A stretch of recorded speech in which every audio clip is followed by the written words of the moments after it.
سلام فتوات تخطاتلت مدبي أبزلهم وسلامكم زحنداول كلهم كم تلمود بحد حبريتا مزيكم اللهم نلوميناكم زابلو حبريتا اللي كبير زغن وساني وسينا اللهم تامنكم سفتر قوانتون بيتسب سميعم أدى الليكس نليل دويلاك تنغاقرا فتين اللهم كمون الليكس بزعبا زغد دايزي بتعمي جاني وزركب كلمة حبريتا نواخم مباليقن ليلي زوسنتو وساني كميتريوم كمونا الليكس نبيتي أفتنا يودو لدات حيزوا مخادو تخكلي لكم دات أمنو رئيتهم أو كومنتا أموتنم كم زفلت الليكس نبيتي أفتنا يودو لدات حيزوا كم زخدم زبچاتي كونس أفتقزازي خون نگر اندافت زمان مالتون كساعمو للي كم زرخوتهم زفلتنا بزم مغنيات دما للي بتعم حارقا بالليكس زنورا أمنتون تسفا ورزام نحنسابن نحوارن نفالالي بمبال الليكس وساني أفليت علم ቤተሰቡን ብዛዕባ እዚ ጉዳይ ዝፈሊጦም ማለት እውን ኣብ መንጎ ኣሌክስን ሊሊን ዝተፈጠረ ጓንጽ ሰሚዖም ኣደ ኣሌክስ ንሊሊ ደውላ ክተነጋግራ ፈቲናላ ነዚ ምሰማዕ ኣሌክስ እውን ብጣዕሚ ደንጊጹ ዋላ ተደንገጸ ግን ንሱውን ውሳኔ ኣፍሊጡሎም ሱንታይ ዝብል ሙሉእ ትሕዝቶናኹም ቀሪበልኩም ኣለኹ እስካብ ፍጻመ ምሳይ ጸኒሕኩም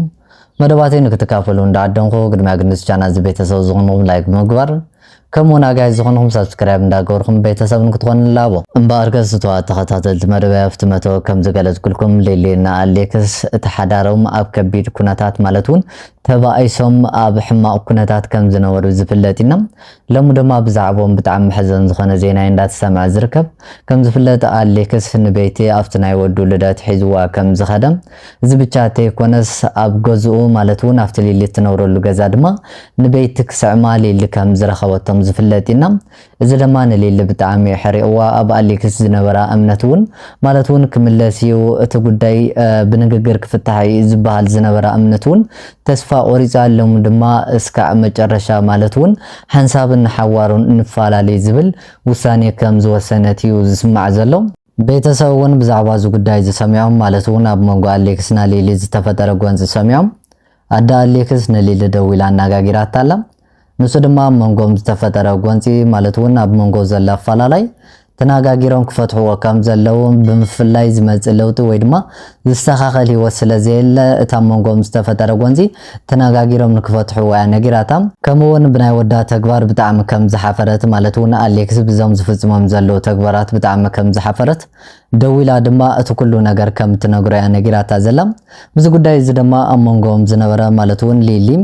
ንኣሌክስ ደጊማ ክትረኽቦ ከም ዘይትደሊ ከምዛ ዓይነት እሳ ወሊዳ ሓራስ ኣብ ዘላትሉ ድማ ንሱ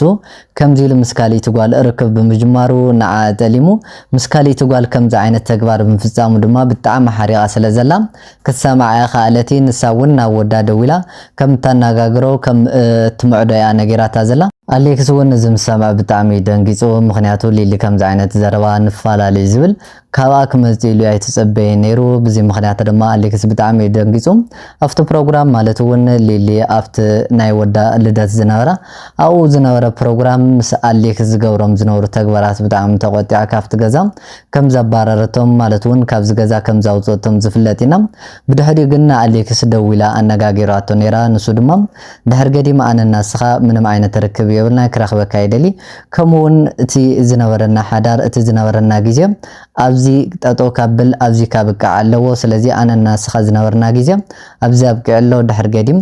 ምሳኻ ምንም ዓይነት ህይወት የብለይ ዝብል ዘረባ ምስተዛረበት ማለት እውን ንፋላለ ዝብል ዘረባ ምስ ነገረቶ ኣሌክስ ብጣዕሚ ደንጊጹ ምክንያቱ ካብ ሊሊ ከምዛ ዓይነት ተግባር ከምዛ ዓይነት ውሳነ ክመጽእ ኢሉ ኣይተጸበየ ነይሩ ምስ ቤት ዘለዎ ርክብ እውን ብትኽክል ግልጽ ገይሩ ስለዘይ ነገራ ማለት እውን ምስ ቤት ዘለዎ ርክብ ሲሉ ዕርክነት ድዩ ወይስ ኖርማል ትኽክለኛ ዝኾነ ርክብ ጀሚሮም እዮም ዝብል ነገር እስካዕ ሕዚ ግልጽ ገይሩ ኣይነገረና ስለዚ ሊሊ ልመቕና ወይ ድማ ተሃላሊኹ ድዩ ከምዛ ዓይነት ተግባር ዝፍጽም ዘሎስ ወይስ ትኽክለኛ ቤት ስለዛፍቀረኝ ኣብ ልዕሊ ከምዛ ዓይነት ተግባር ዝፍጽምሎ ዝብል እስካዕ ሕዚ ግልጽ ስለዘይገበሮ እሱውን ከምዛ ዓይነት ተግባር ካብ ሊሊ ክሰምዕ ከሎ ብጣዕሚ ደንጊጹና ስለዚ ንሱውን ካብ ሊሊ ክፍለይ ከም ዘይደሊ ማለት እውን እታ መንጎኦም ዘሎ ዝተፈጠረ ነገር እውን ብንግግር ክፈትሕዎ ከም ዘለዎ ነጊሩ ዘሎ ንሱ ካብኣ ብምንም ተኣምር ክፍለይ ከም ዘይደሊ እቲ ኣብ መንጎኦም ዝተፈጠረ ጎንፂ እውን ብንግግር ንፍታሕዮ ዝብል ውሳኔኡ ከም ዝነገራ ተፈሊጡ ዘሎ ይኹን ዳምበር ሊሊ ብዙ ጉዳይ ዛይ ተስማዕማዕቲ ምክንያቱ ኣሌክስ ብዝገብሮም ዘሎ ተግባራት ብጣዕሚ ሓዚና ከምውን ተቆጢዓ ስለዘላ ንኣሌክስ ትክክለኛ ውሳነ ክንፈላለይ ዘለና እምበር ኣነ ንስኻ ድሕር ገዲም ብሓባር ንነብረሉ ሚንስ የለ ብምባል ንኣሌክስ ውሳኔ ኣፍሊጣቶላ ኣሌክስ እውን እስካዕ ሕዚ እንዳለመና እዩ ዝርከብ ብዙ ጉዳይ ድማ ቤተሰብ ጣልቃ ኣትዮም ንክልትዮም ፍቁራት ማለት እውን ሌሊና ኣሌክስ ብሓባር ከም ክገብርዎም ከም ዝኽእሉ ኢና ተስፋ ንገብር ብዙ ጉዳይ እዚ ብዙሓት ሰባት እዮም ተሻኢሎም ዘለዉ እቶም ኣውን ነብሩ ኣብቲ ፕሮግራም ዝተዓደሙ ይዕርኽቱን ብጣዕሚ እዮም ደንጊጾም ኣብ ዝተፈጠረ ነገር ማለት እውን